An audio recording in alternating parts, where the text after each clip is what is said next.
نافع نے خبر دی کہ عبداللہ بن عمر رضی اللہ تعالیٰ عنہ کہتے تھے کہ جب مسلمان ہجرت کر کے مدینہ پہنچے تو وقت مقرر کر کے نماز کے لیے آتے تھے، اس کے لیے اذان نہیں دی جاتی تھی۔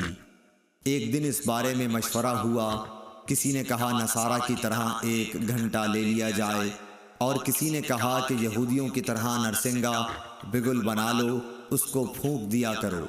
لیکن حضرت عمر رضی اللہ تعالیٰ عنہ نے فرمایا کہ کسی شخص کو کیوں نہ بھیج دیا جائے جو نماز کے لیے پکار دیا کرے۔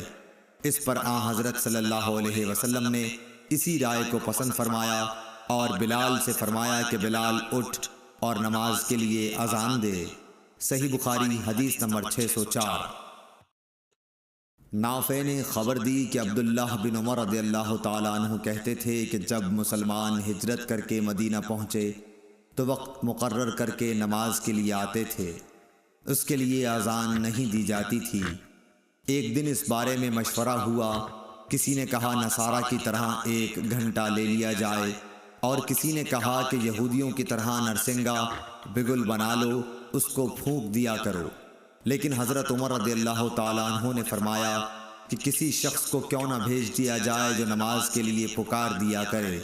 اس پر آن حضرت صلی اللہ علیہ وسلم نے اسی رائے کو پسند فرمایا اور بلال سے فرمایا کہ بلال اٹھ اور نماز کے لیے اذان دے۔ صحیح بخاری حدیث نمبر 604۔